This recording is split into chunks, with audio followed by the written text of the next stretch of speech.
जय श्री सीताराम। अलग अलग ग्रह लग्न कुंडली के अलग अलग भाव में होंगे तो अपनी महादशा में वो कैसे फल देंगे, इस बारे में हम चर्चा कर रहे हैं। आज के इस वीडियो में हम बात कर रहे हैं चंद्र महाराज के बारे में। चंद्र देवता लग्न कुंडली के पहले भाव में, प्रथम स्थान फर्स्ट हाउस में होंगे तो कैसे फल देंगे। हाँ, मून इन फर्स्ट हाउस, ठीक है। अब वैसे तो मैं पहले भी आपको ये बात सिखा चुका हूं। यदि आप एक बात आपसे शेयर कर दूं सबसे पहले कि यदि आप एक बेसिक एस्ट्रोलॉजर बनना चाहते हैं, अपनी कुंडली खुद पढ़ना सीखना चाहते हैं, तो आपको कुछ नहीं, कोई पैसा नहीं देना है, बहुत आसान है आपके लिए। आपको जाना है VS एस्ट्रोलॉजी यूट्यूब चैनल। यदि आप इस वीडियो को यूट्यूब पर देख रहे हैं तो इसी यूट्यूब चैनल, या फिर फेसबुक या इंस्टाग्राम पर देख रहे हैं तो यूट्यूब चैनल पर जाइए, VS एस्ट्रोलॉजी पर जाइए और वहां जाकर के प्लेलिस्ट ओपन कीजिए एस्ट्रोलॉजी लेसन इन हिंदी। हाँ, एस्ट्रोलॉजी लेसन इन हिंदी, और उस प्लेलिस्ट में जाकर के आप कतारबद्ध तरीके से सारे वीडियोस देख लीजिए। एक के बाद एक क्रमबद्ध तरीके से आप एक बेसिक एस्ट्रोलॉजर बन जाइए यदि आपने सारे वीडियोस देख लिए तो। हालांकि वहां पर अपडेट होते रहते हैं, रोज नए वीडियोस जुड़ते रहते हैं, लेकिन आज की स्थिति में जितने अपडेटेड वीडियोस हैं उतने भी आपने देख लिए तो भी आप एक बेसिक एस्ट्रोलॉजर बन जाएंगे। आज हम शुरुआत करते हैं चंद्र महाराज के बारे में। मैं हमेशा ये बात कहता हूं कि जैसे मैंने कहा कि मून इन फर्स्ट हाउस, या मैंने कहा चंद्र प्रथम भाव में। तो अब एक बात आप समझिए कि यहां पर चंद्र अकेले तो नहीं होंगे, कोई नंबर होगा, कोई राशि होगी। मतलब या तो ये कह सकते हैं कि अलग अलग लग्न की कुंडलियां होंगी जिसमें चंद्र महाराज पहले भाव में होंगे, या ये कह सकते हैं कि चंद्र पहले भाव में होंगे और अलग अलग नंबर्स यहाँ पर लिखे हुए होंगे, है ना। तो वो नंबर्स फिर क्यों लिखे होंगे? केवल चंद्र के पहले भाव में बैठने पर ही मैं आपको रिजल्ट बताना शुरू कर दूं तो नंबर की जरूरत क्या है फिर? तो सिंपल सी बात है कि अलग अलग लग्न की कुंडलियों में या अलग अलग नंबर के साथ चंद्र महाराज जो है वो अपने अलग अलग फल देंगे। हाँ, यही चंद्र यहाँ पर बैठे हैं। मैं हो सकता है कि किसी की कुंडली देखूं, उसे कहूं भैया बहुत खराब है, और किसी कुंडली देखूं, उसे कहूं भैया बहुत अच्छा, बहुत उन्नति करोगे, है ना। चंद्र यही बैठे, लेकिन नंबर यहाँ पर जो हो जाएंगे ना, उसके अकॉर्डिंगली मेरे प्रेडिक्शंस चेंज हो जाएंगे। तो हम यहाँ पर बात कर रहे हैं लग्न कुंडली, अलग अलग लग्न कुंडलियों में चंद्र महाराज प्रथम स्थान पर बैठेंगे तो अपनी महादशा में वो कैसे फल देंगे, इस बारे में, ठीक है। देखिए, सबसे पहले तो मैं आपको एक बात समझा दूं कि ये जो भाव है, ये भाव क्या है, कौन सा भाव है। प्रथम भाव कहा, इसको लग्न भाव भी कहते हैं। ये जो लग्न का भाव है, ये ये जो लग्न का भाव है, ये आपकी पर्सनालिटी है, ये आप खुद हैं, आप स्वयं हैं, आपका थिंकिंग सिस्टम है, आपका देखने का नजरिया है, आप कैसे दिखते हैं वो है। आप दिखने का मतलब आपका फेस कट, आपका डील डोल, मोटे हैं पतले हैं, वो तो हो ही सकता है, लेकिन दूसरों को आप कितना अट्रैक्ट करते हैं। कई बार आपने ये पाया होगा कि कोई उसका फेस कट बहुत खूबसूरत नहीं है लेकिन फिर भी आपको अट्रैक्ट करता है अपनी बातों से। और कई बार आपने पाया होगा फेस कट बहुत अच्छा है और बॉडी से बहुत अच्छा व्यक्ति है, या महिला है या पुरुष है, लेकिन वो फिर भी आपको अट्रैक्ट नहीं कर रहा है या कर रही है क्योंकि उसका एटीट्यूड सही नहीं है। तो एटीट्यूड को भी यहां से देखा जाता है। हाँ, चंद्र महाराज का अपना एक प्रभाव होता है कि वो जहां बैठते हैं वहां के तो फल देते हैं ऑब्वियसली, लेकिन वहां से सातवें भाव के फल भी देते हैं। सातवां भाव क्या हुआ? 1 2 3 4 5 6 7, यहाँ के भाव के भी फल चंद्र महाराज देंगे। सातवीं दृष्टि इसे हम कहते हैं, ये दृष्टि है चंद्र महाराज की, सातवीं दृष्टि। अब चूंकि यहाँ बैठे तो यहाँ से सातवीं दृष्टि यहाँ पर आएगी, कहीं और बैठेंगे तो वहां से सातवीं दृष्टि फिर हम गिनेंगे, ठीक। तो आज हम बात कर, अभी सबसे पहले शुरुआत करते हैं 1 नंबर के साथ। भाई 1 नंबर के साथ चंद्र महाराज लग्न स्थान में बैठेंगे तो अपने कैसे फल देंगे। तो यहाँ 1 नंबर आया तो 2 3 4। देखिए, हमें 2 नंबर्स जानना बहुत जरूरी है। कौन से 2 नंबर्स? एक तो इस भाव में कौन सा नंबर लिखा हुआ है, उससे हमें पता चलेगा कौन से लग्न की कुंडली है, किस नंबर के साथ चंद्र महाराज बैठे हुए हैं। और हमें ये जो 4 नंबर है ये कहाँ आ रहा है ये जानना बहुत जरूरी, किस भाव में आ रहा है, क्योंकि 4 नंबर का मतलब होता है कर्क राशि। कर्क राशि के स्वामी चंद्र खुद होते हैं, तो हमें ये पता चल पाएगा कि इस भाव के मालिक चंद्र महाराज है ना। ये पता होना हमें बहुत जरूरी है। चंद्र महाराज को बिल्कुल मतलब देखते ही नहीं है कुंडली में। अब राहु केतु शनि शुक्र महाराज को देख लो, है ना, गुरु महाराज को देख लो, लेकिन चंद्र महाराज को ध्यान नहीं दिया जाता है। भाई हमारे ज्योतिष में सबसे पहला यदि कोई ग्रह है, सबसे पहले यदि हम किसी को मानते हैं तो वह है चंद्र। हम पूछते हैं आपकी राशि क्या है, आप नाम रखते हैं, तो नाम कौन सी राशि से रखते हैं? चंद्र राशि से नाम रखते हैं। और कोई राशि से, लग्न राशि से नाम नहीं रखा जाता, या शुक्र राशि सूर्य राशि से नाम नहीं रखा जाता, चंद्र राशि से नाम रखा जाता है। हाँ, तो चंद्र जो है ना वो मन है, साइकोलॉजी है, थिंकिंग सिस्टम है, कॉन्शियस सबकॉन्शियस माइंड है ना। चलिए, तो यहाँ पर चंद्र महाराज अपनी महादशा में क्या फल देंगे। देखो चंद्र कौन से भाव के स्वामी है। चंद्र महाराज जो है वो चौथे भाव के स्वामी है। चौथा भाव मतलब भौतिक, ये भाव जो है ना माता का भाव है, भौतिक सुख सुविधाओं का भाव है, मकान भूमि गाड़ी वाहन का भाव है। तो माता को उठा करके लगन पर रख दिया, भौतिक सुख सुविधाओं के मालिक को उठा करके लगन पर रख दिया। चंद्र की महादशा में व्यक्ति को भौतिक सुख सुविधाएं मिलेगी, मकान भूमि गाड़ी वाहन मिलेगी। और ये कहाँ से आता है, पैसों से आता है ना। पैसे कहाँ से आते हैं, कैरियर से एक तो आते हैं और एक आपके पैतृक संपत्ति से भी आते हैं। तो दोनों ही तरफ से व्यक्ति का कैरियर हो, चाहे उसे पैतृक संपत्ति का वो हकदार हो, उसे वो मिलती है।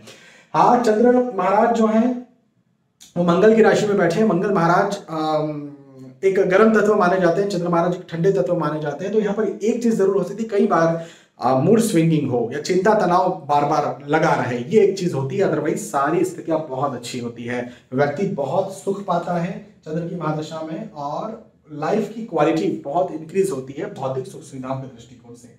2, 3, 4 2 नंबर के साथ चंद्र महाराज बैठेंगे लग्न स्थान पे, तो क्या होगा, अपने बहुत अच्छे फल नहीं दे पाएंगे। इसकी वजह क्या है, इसकी वजह यह है कि वैसे तो चंद्र महाराज 2 नंबर के साथ उच्च राशि के हो जाते हैं, इन्हें उच्च कहते हैं हम लोग। लेकिन हमें यह भी देखना है कि 4 नंबर कहाँ लिखा है। 4 नंबर लिखा है तृतीय स्थान पर, थर्ड हाउस में। तृतीय स्थान के मालिक लग्न स्थान पर उच्च राशि के बैठे हैं। अब तृतीय स्थान क्या है, तृतीय स्थान को बोलते हैं भागदौड़, फिजूल की भागदौड़, फिजूल की मेहनत, फिजूल का पराक्रम। अच्छा, पराक्रम कई बार फिजूल का नहीं भी होता, लेकिन भागदौड़ तो हमेशा फिजूल की देता है तृतीय स्थान। तो और ऊपर से फिर चंद्र कौन है, मन के कारक है। तो फिजूल की भागदौड़ का मालिक चंद्र हो गया और वो उच्च का हो गया, तो मन फिजूल का भागेगा दौड़ेगा, मतलब स्थिर नहीं रहेगा। ये कर लूं, वो कर लूं, वो कर लूं, वो कर लूं, बहुत सारी चीजों में व्यक्ति उलझने का प्रयास करेगा। तो इंसान को ना एक शिकायत उसकी हमेशा रहेगी कि मुझे बहुत मेहनत करना पड़ती है, उसके बाद मिलता है, मुझे जल्दी से समझ नहीं आता, या मैं बहुत सारे डिसीजंस में फंस जाता हूँ या फंस जाती हूँ। मुझे चिंता तनाव भी रहता है और कंफ्यूजन डायलेमा दुविधा भी रहता है। इस प्रकार की स्थिति व्यक्ति कहेगा। पढ़ाई लिखाई के दृष्टिकोण से चंद्र की दशा अच्छी नहीं है। हालांकि नौकरी व्यवसाय में व्यक्ति पार पा लेता है, उसमें भी बहुत अच्छी तो नहीं है, लेकिन पढ़ाई लिखाई में बहुत प्रॉब्लम्स आती है। हेल्थ इश्यूज भी कहीं ना कहीं लगे रहते हैं, क्योंकि मन स्थिर नहीं है तो हेल्थ इश्यूज लगे रहेंगे। कोई कहे लगन पर उच्च के चंद्र है, हाँ, तो खुश मत होइएगा, ये नेगेटिव है। 3, 4 यहाँ पर क्या हो रहा है, 3 नंबर का मतलब होता है मिथुन राशि। मिथुन राशि के स्वामी बुध होते हैं। वैसे तो बुध महाराज चंद्र महाराज के शत्रु ग्रह हैं, तो ये शत्रु राशि में चंद्र महाराज बैठे हुए हैं। साथ ही साथ 4 नंबर धन स्थान पर लिखा हुआ, धन भाव के मालिक जो हैं वो लग्न भाव पर आकर के बैठ गए हैं, लेकिन शत्रु राशि में। तो यहाँ पर कुछ अच्छा कुछ बुरा होने वाला है, क्योंकि धनेश, धन भाव के स्वामी को धनेश कहते हैं। चंद्र इस कुंडली में धनेश है, तो धनेश की महादशा चल रही है और धनेश लग्न स्थान पर बैठे, मतलब माथे पर पैसा रख लिया, माथे पर धन रख लिया, तो व्यक्ति का आर्थिक दृष्टिकोण से विकास बिल्कुल निश्चित है। नौकरी व्यवसाय में व्यक्ति बहुत आगे बढ़ेगा, लेकिन उसके अलावा पढ़ाई लिखाई के दृष्टिकोण से व्यक्ति का मन नहीं लगेगा। यदि चंद्र की दशा पढ़ाई स्टूडेंट को लग गई तो मन नहीं लगेगा, चंद्र की दशा नौकरी व्यवसाय वाले को लग गई तो बहुत उन्नति कर लेगा, है ना, पहली बात। दूसरी बात, हेल्थ इश्यूज भी कहीं ना कहीं होंगे, क्योंकि मिथुन राशि मतलब बुध महाराज की राशि में बैठे हुए, तो चिंता तनाव बना रहेगा और उसकी वजह से हेल्थ इश्यूज भी होंगे। तो ये अच्छी बात नहीं है, मतभेद या आर्ग्यूमेंट्स भी हो सकते हैं 3 नंबर के साथ।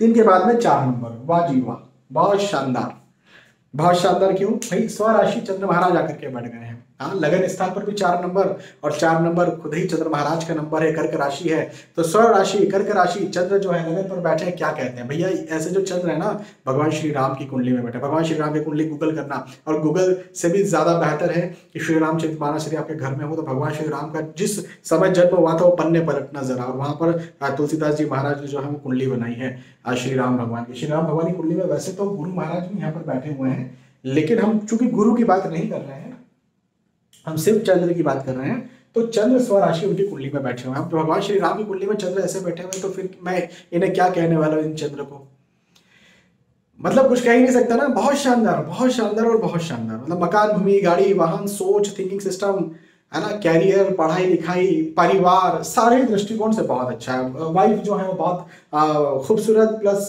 मनपसंद मिलने वाली है, बहुत अच्छी मिलने वाली है, प्रेमी मिलने वाली है। खुद व्यक्ति का व्यवहार बहुत अच्छा होगा, शालीन व्यक्ति होगा, थोड़ा सा हेल्दी हो सकता है व्यक्ति, थोड़ा सा हेल्दी। लेकिन हेल्दी का मतलब क्या, हेल्दी का मतलब मैं ऑब्वियसली स्वास्थ्य तो है ही, लेकिन मोटापा से बात करो, थोड़ा सा मोटा हो सकता है व्यक्ति, बाकी बहुत अच्छा होने वाला है। वैवाहिक जीवन भी चंद्र की महादशा में बहुत अच्छा गुजरेगा। 4 के बाद में 5 नंबर, 5 यहाँ तो 4 यहाँ। अब क्या होगा, देखो चंद्र द्वादश भाव के स्वामी है और द्वादश भाव के स्वामी जो है वो लगन स्थान पर आकर के बैठे हैं, मतलब ये 5 नंबर इन्हें सिंह लगन की कुंडली है, सूर्य महाराज इस कुंडली के मालिक हैं। तो द्वादश भाव को खराब भाव माना जाता है, मार्केश कहलाता है। द्वादश भाव को हम कहते हैं फिजूल खर्चों का भाव, विदेश का भाव। तो ये जरूर हो जाता है कि चंद्र की महादशा जैसी लगी व्यक्ति वैसे ही विदेश में जाकर के सेटल हो जाए या घर से कहीं दूर चले जाए। यदि वो चाहता है तो बहुत अच्छी बात है, नहीं चाहता है तो उसके लिए ये एक बुरी खबर होती है। साथ ही साथ चूंकि सूर्य महाराज अग्नि है ना, और चंद्र महाराज शीतल है, जल है, शांत है, हाँ, तो ये यहाँ पर व्यक्ति जो है ना कंफ्यूज रहता है, चिंता तनाव में रहता है ना, सही जल्दी डिसीजन नहीं ले पाता है। पति पत्नी चंद्र की महादशा में रिलेशंस जो है बहुत अच्छा ना हो, ऐसी स्थितियां भी बन जाती है। अच्छा, पति पत्नी की जब मैं बात करता हूँ तो कुंडली मिलान बहुत आवश्यक है। हाँ, तो सप्तम स्थान जो है पति पत्नी का स्थान होता है ना। तो चंद्र महाराज जो है कहीं ना कहीं पति पत्नी के मतभेदों को भी पैदा करते हैं। पढ़ाई लिखाई में मन न लगे, खर्चे हो, लॉस हो, बिजनेस व्यक्ति नहीं कर सकता है, नौकरी ही करना चाहिए। नौकरी में भी उतनी उन्नति तो खैर नहीं मिलती है, लेकिन नौकरी के अलावा कोई ऑप्शंस भी नहीं है। और हेल्थ इश्यूज भी कहीं ना कहीं गड़बड़ रहते हैं, खर्चे बहुत ज्यादा होते हैं, ये अच्छी चीज नहीं है। 5 नंबर अच्छी बात है। 5 के बाद में 6 नंबर, तो 4 5 6। यहाँ पर क्या होगा, यहाँ पर चंद्र महाराज अपने खराब और कुछ अच्छे फल देंगे। क्या खराब अच्छे फल देंगे मैं समझाता हूँ। 6 नंबर के साथ चंद्र महाराज बैठे हुए हैं। 6 नंबर का मतलब होता है कन्या राशि। कन्या राशि के स्वामी बुध हैं। बुध की कुंडली में चंद्र महाराज अपने, मतलब बुध जो है वो चंद्र महाराज के शत्रु हैं, तो ऑब्वियसली वो तो शत्रु राशि में बैठे हुए हैं। लेकिन चंद्र महाराज 11th हाउस लॉर्ड है, 11वें भाव के स्वामी, और 11वें भाव के स्वामी होकर के लगन स्थान पर आकर के बैठे हैं। 11th हाउस को हम क्या कहते हैं, लाभ कहते हैं। लाभ, तो लाभ में एक तो इनकम, पैसों का लाभ, दूसरा प्रतिष्ठा का लाभ, तो ये तो हो गया। लेकिन 11वें भाव को हम कहते हैं छोटी मोटे हेल्थ इश्यूज, बीमारियां। तो चंद्र की दशा में व्यक्ति को इनकम का लाभ होगा, लेकिन बिजनेस नहीं कर सकता है। नौकरी में इनकम का लाभ होगा, हाँ प्रोफेशनल है तो उसमें भी इनकम का लाभ होगा, प्रतिष्ठा का लाभ भी होगा, लेकिन बीमारियां भी व्यक्ति को लगी रहेगी, चिंता तनाव एंजाइटी की स्थिति रहेगी, पति पत्नी मतभेद या आर्ग्यूमेंट्स हो, ऐसी स्थितियां बन सकती हैं। हाँ, कुंडली मिलान हुआ तो मतभेद आर्ग्यूमेंट पति पत्नी में नहीं होंगे। पढ़ाई लिखाई में मन नहीं लगेगा, ये एक बात जरूर है। कई बार मैंने ये पाया है कि लोगों को एडिक्शंस भी हो जाते हैं, हाँ, नशा भी हो जाता है। 6 नंबर के साथ बैठे हैं। 7 4 5 6 7, 7 नंबर के साथ।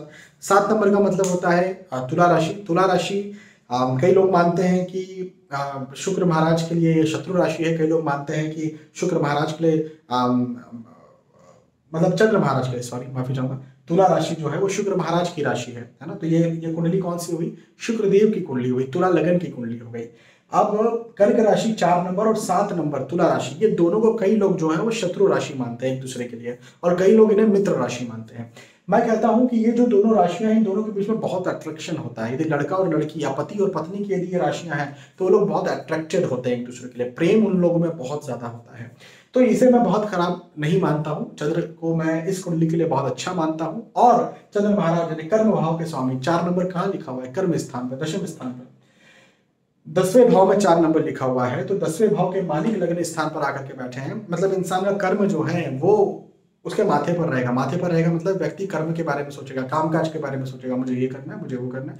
आधी रात में भी सोच रहा है मुझे ऐसा करना चाहिए, मैं कल वो कर लूंगा, ऐसा प्रोजेक्ट साइन कर लूंगा, वो नौकरी स्विच कर लूँ, इस प्रकार का बिजनेस शुरू कर लूँ, प्रोफेशन में ऐसा करना है, मेरे वो क्लाइंट है। मतलब इस प्रकार की स्थिति व्यक्ति के मन में जो है वो रहती है। तो मन कहीं ना कहीं बहुत शांत तो नहीं रहता, लेकिन हाँ, काम के बारे में व्यक्ति सोचता है तो काम में बहुत उन्नति होती है, नौकरी व्यवसाय प्रोफेशन में बहुत उन्नति करता है व्यक्ति चंद्र की दशा में। पढ़ाई लिखाई भी उसकी जो है बहुत अच्छी होती है।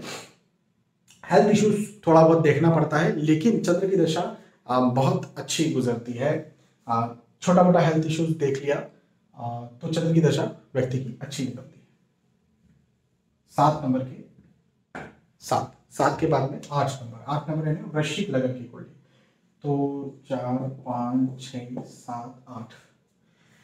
हाँ, यहाँ पर क्या होगा, देखो बड़ी दुविधा की स्थिति और बड़ी बड़ी खराब स्थिति। मतलब ऐसा होता है ना कि हम 100 नंबर्स चाहते हैं या 100 को पॉइंट चाहते हैं और 100 पॉइंट मिलेगा तभी हमारी सफलता है, और हम 99.9 पे आकर के रुक जाए, ये बस वही स्थिति है।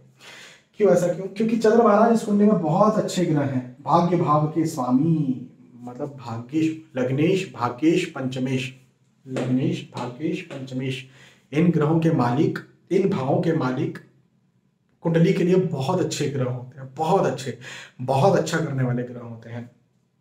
लेकिन अच्छा, इनकी महादशा चलेगी तो बहुत अच्छे फल मिलेंगे, लेकिन चंद्र महाराज 8 नंबर के साथ बैठे हैं। 8 नंबर का मतलब होता है वृश्चिक राशि। वृश्चिक राशि के मालिक वैसे तो मंगल देव होते हैं, लेकिन वृश्चिक में चंद्र महाराज नीच राशि स्थित माने जाते हैं। और यदि चंद्र महाराज नीच राशि के होगा, यदि कोई ग्रह नीच राशि का हो गया और उसकी दशा चल रही है तो अपने नीच ही फल देगा, मतलब खराब फल देगा। तो यहाँ पर चंद्र महाराज चिंता, तनाव, एंजाइटी, डिप्रेशन की स्थितियां बनाने का काम करते हैं। पढ़ाई लिखाई में मन न लगे ऐसी स्थितियों को पैदा करते हैं। और नौकरी व्यवसाय प्रोफेशन, हालांकि व्यवसाय तो ऐसा व्यक्ति नहीं कर सकता है, नौकरी करता है तो उसमें टेंशन, तनाव जो है वो बना रहता है। हेल्थ इश्यूज भी कहीं ना कहीं होते हैं, बार बार इम्यून सिस्टम बिगड़े ऐसी स्थितियां भी बन जाती है। तो ये बहुत अच्छी बात तो नहीं है। पति पत्नी वाद विवाद मतभेद भी चलता है। कुंडली मिलान यदि अच्छे से होगा तो पति पत्नी वाद विवाद नहीं चलेगा, अदरवाइज प्रॉब्लम्स पति पत्नी के बीच में भी होती है। 8 नंबर के साथ 9 नंबर, 4, 5, 6, 7, 8 चंद्र महाराज अष्टम स्थान के 8वें भाव के स्वामी हैं। और 9 नंबर मतलब धनु राशि वैसे तो होती है, धनु राशि के स्वामी गुरु होते हैं। गुरु और चंद्र आपस में तो बहुत बड़े मित्र हैं, लेकिन यहाँ पर गुरु महाराज दगा कर देते हैं। और क्या दगा करते हैं कि वो चंद्र महाराज को जो है अष्टम भाव दे देते हैं धनु लगन की कुंडली में। और अष्टम भाव का स्वामी चंद्र यदि है और अष्टम भाव के स्वामी चंद्र लगन पर हैं तो व्यक्ति को चंद्र की दशा में चिंता, तनाव, एंजाइटी, डिप्रेशन होता है। पढ़ाई लिखाई में मन नहीं लगता है, बिजनेस व्यक्ति नहीं कर सकता है, प्रोफेशनल में भी व्यक्ति अच्छा नहीं होता, सेल्फ एम्प्लॉयमेंट में व्यक्ति अच्छा नहीं होता है, नौकरी ही करना चाहिए, नौकरी में भी उतनी उन्नति नहीं मिलती और हेल्थ इश्यू, स्वास्थ्य संबंधी समस्याएं चलती रहती है। तो अच्छी बात तो खैर ये नहीं है। पति पत्नी वाद विवाद मतभेद आर्ग्यूमेंट्स भी होते हैं। और पति पत्नी क्यों? क्योंकि सप्तम भाव पर दृष्टि आती है। लेकिन हाँ, कुंडली मिलान अच्छे से हो जाता है तो वैवाहिक जीवन अच्छा रहता है। कुंडली मिलान नहीं हुआ तो कहीं ना कहीं डाइवोर्स के भी योग बनते हैं। अब 10 नंबर के साथ 10 नंबर तो 4, 5, 6, 7, 8, 9। अब क्या होगा? 10 नंबर का मतलब होता है मकर राशि। मकर राशि के स्वामी शनि होते हैं और शनि के राशि में चंद्र बैठे हैं। मतलब क्या समझते हैं? क्योंकि शनि और चंद्र जब गोचर में साथ में आ जाते हैं, मतलब चंद्र राशि के ऊपर से शनि महाराज जब गोचर करते हैं तो उसे हम कहते हैं शनि साढ़ेसाती। और शनि की राशि में यदि चंद्र खुद आकर के बैठ जाएंगे तो ये बहुत खराब फल देंगे, वर्स्ट कंडीशन हो जाती है। चंद्र की महादशा व्यक्ति को बहुत खराब गुजरती है, बहुत खराब। पढ़ाई लिखाई, नौकरी, व्यवसाय, प्रोफेशन, पारिवारिक दृष्टिकोण से पति पत्नी, है ना, मतलब हेल्थ इश्यूज, स्वास्थ्य, सब उसे प्रॉब्लम लगता है। तो उसे लगता है कि यार क्या ही जिंदगी है, अच्छी बात नहीं है। 10 नंबर के बाद में 11 नंबर, 11, 12, 1, 2, 3, 4। यहाँ पर भी अगेन वही रिजल्ट्स मिलते हैं। 4 नंबर इन्हें कर्क राशि। कर्क राशि कहाँ पर आई है? 6वें भाव में। 6वें भाव का मतलब क्या होता है? रोग, ऋण, शत्रु, कोर्ट केस, लिटिगेशन। और रोग, ऋण, रोग, हेल्थ इश्यूज, ऋण मतलब कर्जा, शत्रु, शत्रु का मतलब कॉम्पिटिटर्स भी हो सकते हैं, आपके ऑफिस पॉलिटिक्स हो सकती है, आपके साथ जो गुप्त शत्रु होते हैं वो भी हो सकते हैं, और कोर्ट केस, लिटिगेशन। तो इनके मालिक लगन पर आकर के बैठ गए, क्या होगा? यही होगा ना, यही सब चीजें होंगी। हेल्थ इश्यूज होंगे, स्वास्थ्य होगा, शत्रुता लगन पर आकर के बैठ करके पत्नी या पति भाव पर प्रभाव डाले तो पति और पत्नी में शत्रुता हो जाए, मतभेद आर्ग्यूमेंट्स बनते रहे। ऐसी स्थिति में यदि व्यक्ति की कुंडली मिलान की बिना शादी हुई है तो चंद्र की महादशा में शादी टूट जाए, ऐसे हालात बन जाते हैं। बहुत मतभेद होता है, बहुत आर्ग्यूमेंट होता है। कुंडली मिलान जरूरी है। और 12 नंबर, 12, 1, 2, 3, 4, बहुत शानदार, बहुत शानदार। चंद्र महाराज अपने बहुत अच्छे फल देते हैं क्योंकि चंद्र महाराज पंचम भाव के स्वामी हैं। पंचम भाव बुद्धि का भाव, और चंद्र खुद ही बुद्धि या फिर मन को रिप्रेजेंट करते हैं। और हम कुंडली में इसको मन भी, एक तो ये है मन, पहला भाव, और एक 5वां भाव भी मन है। हाँ, तो मन के मालिक लगन स्थान पर और फिर मित्र राशि में बैठे हुए हैं। 12 नंबर इन्हें मीन राशि में बैठे हुए हैं। बहुत शानदार, बहुत अच्छे फल देते हैं चंद्र महाराज। पढ़ाई लिखाई, नौकरी, व्यवसाय, प्रोफेशन में बहुत उन्नति करवाते हैं। आर्थिक स्थिति बहुत अच्छी रखते हैं। पारिवारिक स्थिति बहुत अच्छी होती है। पति पत्नी प्रेम बहुत अच्छा होता है। पत्नी या पति मनपसंद मिलते हैं। कुंडली मिलान करके शादी हुई तो शादी में, वैवाहिक जीवन में 4 चांद लग जाते हैं। बहुत अच्छी स्थिति है, बहुत शानदार, गोल्डन पीरियड निकलता है ऐसे व्यक्ति का। तो यहाँ पर मैंने आपको चंद्र महाराज के लगन स्थान पर अलग अलग राशियों के साथ बैठने, या फिर इसको इस तरह से कह सकते हैं, अलग अलग लगन की कुंडली में चंद्र महाराज प्रथम स्थान पर बैठेंगे तो अपनी महादशा में वो कैसे फल देंगे, इस बारे में समझाया। मुझे विश्वास है कि आपको समझ में आई होगी बात। हाँ, आई होगी ना। तो बहुत बहुत धन्यवाद। फिर मिलेंगे आने वाले वीडियोज एपिसोड्स में। तब तक के लिए आज के इस वीडियो में आपसे विदा चाहता हूँ। जय श्री सीताराम।